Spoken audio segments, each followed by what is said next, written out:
Hello, guys. Recording another spiritual Sunday here. This chapter, we're looking at Ecclesiastes 3. If you remember in the last chapter, in the second chapter, we talked about hedonism and how hedonism has been around for forever and has been meaningless for people. Working to accomplish is meaningless because in a single generation, everything can get lost. And then we got our first real answer to what is meaningful, and that's obviously God. With God and realizing God gives us our worth, then we're able to finally appreciate the happiness that we have in this world. So moving on, chapter 3 starts with time. So I'm starting verse 1. There's a time for everything and a season for every activity under heaven, a time to be born and a time to die, a time to plant and a time to uproot. Oh, when I read this, I think about there's times in your work life or in your family life where you just have to pay your dues. You just have to go in and it's going to be hard. You're going to work hard. And there's other times where you're able to sit back and kind of reap the rewards. You're able to harvest. Verse 3, a time to kill and a time to heal, a time to tear down and a time to build, a time to weep and a time to laugh, a time to mourn and a time to dance.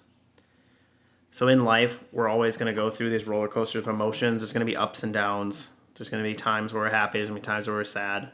And for me, there's a lot of comfort in just knowing that that's going to be the case for everybody. You don't feel as low during your lows. You don't feel as high during your highs when you know this is just going to be a range that you're going to go through. Continuing on in verse 5, a time to scatter stones and a time to gather them, a time to embrace and a time to refrain, a time to search and a time to give up, a time to keep and a time to throw away, a time to tear and a time to mend, a time to be silent and a time to speak, a time to love and a time to hate, a time for war and a time for peace. Yeah, like I said, we're just going to go through these ups and downs. There's going to be times where you have to work real hard. There's going to be times where you should be silent, not talk. Every part of your life has a beauty in its own way. So you really just have to enjoy the journey. Continuing on, verse 9. What does the worker gain from his toil? I've seen the burden God has laid on men.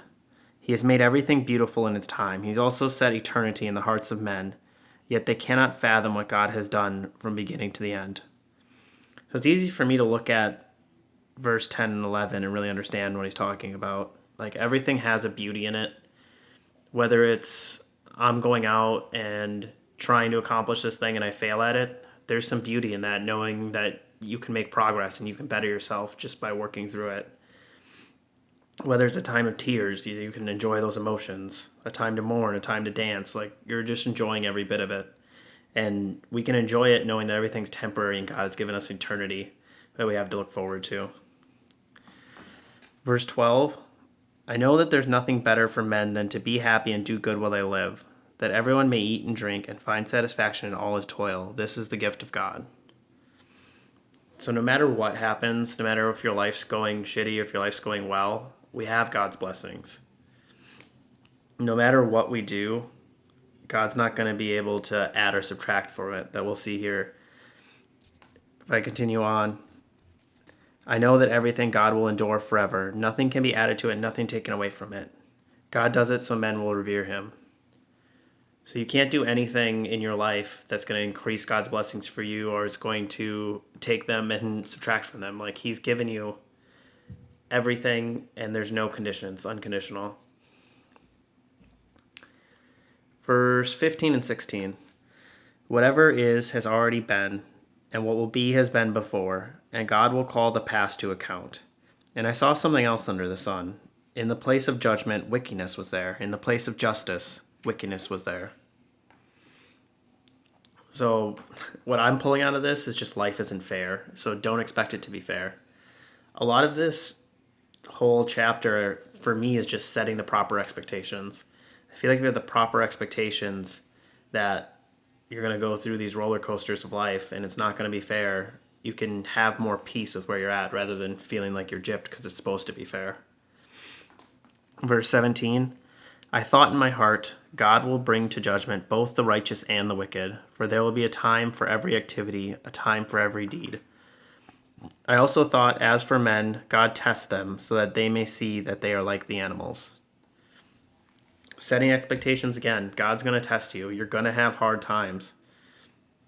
You're going to realize that you are no better than the animals. There's going to be good and bad times.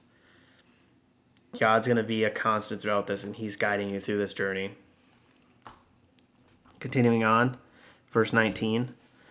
Man's fate's like that of the animals. The same fate awaits them both. As one dies, so dies the other.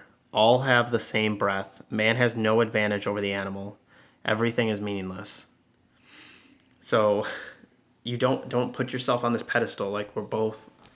Everyone in life is going to go into the earth in the end. Every form of life.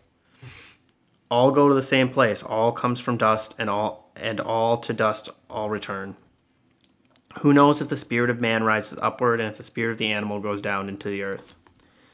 So I saw that there's nothing better for a man than to enjoy his work, because that is his lot. For who can bring him to see what will happen after him?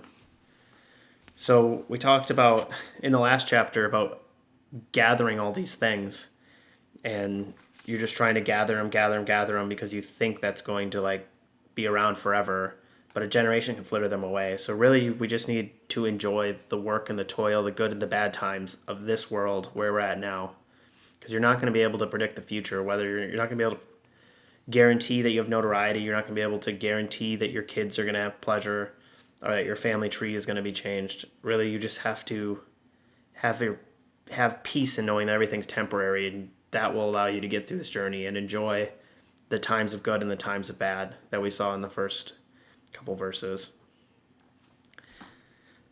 That's the end of chapter 3 there. Thanks for tuning in. Next week, we're going to go over some more avenues that people use to try and find meaning, even though they're in this temporary time that they have.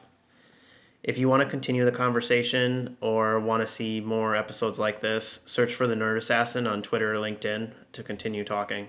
Thanks. Have a nice day, guys.